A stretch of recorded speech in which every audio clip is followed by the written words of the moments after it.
નમસ્તે. વંદનીય વંત શ્રેણીમાં હું આજે આપની સમક્ષ મહાન શિક્ષિકા અને સમાજ સેવિકા સાવિત્રીબાઈ ફૂલેનો પરિચય રજૂ કરીશ. સાવિત્રીબાઈ ફૂલેનો જન્મ 3 જાન્યુઆરી 1831ના રોજ મહારાષ્ટ્રના સતારા જિલ્લાના નાયગાંવ ગામમાં થયો હતો. તેમનું જન્મસ્થળ સિરવલથી લગભગ 15 કિલોમીટર અને પુણેથી 50 કિલોમીટર દૂર છે. તે લક્ષ્મી અને પાટીલના 4 બાળકોમાં સૌથી નાની પુત્રી હતા, જે બંને માલી સમુદાયના હતા. સાવિત્રીબાઈએ તેમના પતિ જ્યોતિરાવ ફૂલે સાથે 9 કે 10 વર્ષની ઉંમરે લગ્ન કર્યા, જ્યારે તેઓ 13 વર્ષના હતા. સાવિત્રીબાઈ લગ્ન સમયે નિરીક્ષણ હતા. તેમના પતિએ તેમને અને તેમની પિતરાઈ બહેન સગુણાબાઈ ક્ષીરસાગરને તેમના ઘરે જ શિક્ષણ આપ્યું હતું, જ્યારે તેઓ તેમના ખેતરમાં કામ કરતા હતા. જ્યોતિરાવ સાથે પ્રાથમિક શિક્ષણ પૂર્ણ કર્યા પછી તેમણે તેમના મિત્રો સખારામ, યશવંત, કરમજપે અને કેશવ, શિવસાગ, ભાવલકરના માર્ગદર્શન હેઠળ તેમનો અભ્યાસ ચાલુ રાખ્યો.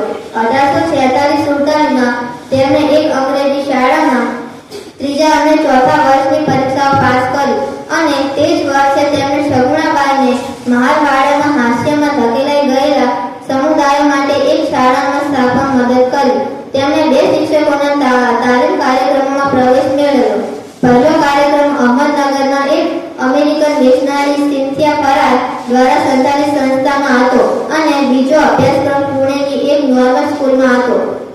સાવિત્રીબાઈ ભારતમાં પ્રથમ તાલીમ પામેલા મહિલા શિક્ષિકા અને મુખ્ય શિક્ષિકા બન્યા. સાવિત્રીબાઈ ફૂલે એક ભારતીય શિક્ષિકા, સમાજ સુધારક અને કવિ હતા. તેમના પતિ જ્યોતિબા ફૂલે સાથે તેમણે મહારાષ્ટ્રમાં મહિલા અધિકારો અને શિક્ષણને આગળ વધારવામાં મુખ્ય ભૂમિકા ભજવી હતી, જે સમગ્ર ભારતમાં સામાજિક સુધારણા ચળવળોને પ્રભાવિત કરતા. તેમણે જાતિ અને લિંગના આધારે લોકો સાથે ભેદભાવ અને અન્યાય વર્તનને નાબૂદ કરવા માટે કામ કર્યું. સાવિત્રીબાઈ ફૂલે અને તેમના પતિ ભારતમાં મહિલા શિક્ષણને અગ્રણી હતા. ઈસવીસન 1848માં તેઓએ પુણેમાં ભીડેવાડા તરીકે ઓળખાતા તાત્યાઈ ભીડેના નિવાસસ્થાને છોકરીઓ માટે તેમની પ્રથમ શાળા સ્થાપના કરી. 1848માં જ્યોતિરાવ અને સગુણાબાઈ ક્ષીરસાગર સાથે મળીને તેમણે સમાજના સખત વિરોધ થતા ગણિત, વિજ્ઞાન અને સામાજિક અભ્યાસના પ્રગતિશીલ અભ્યાસક્રમ પણ પુણેના ભીડેવાડામાં દેશની પ્રથમ કન્યા શાળા ખોલી. સાવિત્રીબાઈની કારકિર્દી છોકરીઓ અને પછાત સમુદાયો માટે શિક્ષણને આગળ વધારવાના તેમના અવિરત પ્રયાસોથી ચિંતિત થયા હતા. 1851 સુધીમાં તેમણે અને જ્યોતિરાવ પુણેમાં લગભગ 150 વિદ્યાર્થીઓ સાથે 3 કન્યા શાળાઓનું સંચાલન કર્યું. તેમણે કુલ 18 શાળાઓ ખોલી, જેમાં 1851માં મહિલા અધિકારોને પ્રોત્સાહન આપવા માટે મહિલા સેવા મંડળ અને 1853માં વિધવાઓ માટે બાળ હત્યા નિવારણ કેન્દ્ર, બાળ હત્યા પ્રતિબંધ ગૃહ જેવી પહેલો પામેલ હતી. સાવિત્રીબાઈના સાહિત્યિક યોગદાનમાં કાવ્ય ફૂલે અને ભાવન જોશી, સુભાષ ભટનાગરનો અસામેલ થયો હતો. ઈસવીસન 1857માં તેમનું બિબોનિક પ્લેગથી અવસાન થયું. આજે ભારતમાં આધુનિક શિક્ષણની માતા તરીકેનો તેમનો વારસો યાદગાર છે.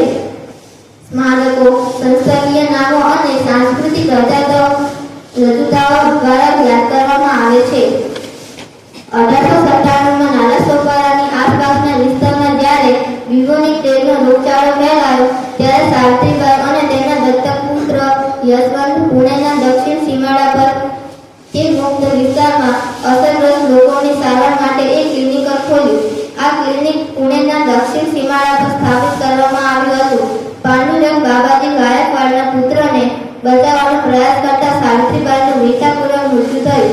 મુંદવામાં બહાર મહાન વસાહતમાં બાબાજી ગાયકવાડના પુત્રને પ્લેગ થયો હોવાની જાણ થતાં સાવિત્રીબાઈ ફૂલે તેમની બાજુમાં દોડી ગયા અને પોતાની પીઠ પર બેસાડી હોસ્પિટલ લઈ ગયા. આ પ્રક્રિયામાં સાવિત્રીબાઈ ફૂલે પ્લેગનો ભોગ બન્યા અને 10 માર્ચ 1897ના રોજ રાત્રે 9 વાગે તેમનું અવસાન થયું. સાવિત્રીબાઈ ફૂલેનો વારસો આજે પણ જીવંત છે. છોકરીઓ અને મહિલા શિક્ષણ માટેના તેમના કાર્યક્રમનો ખૂબ સન્માન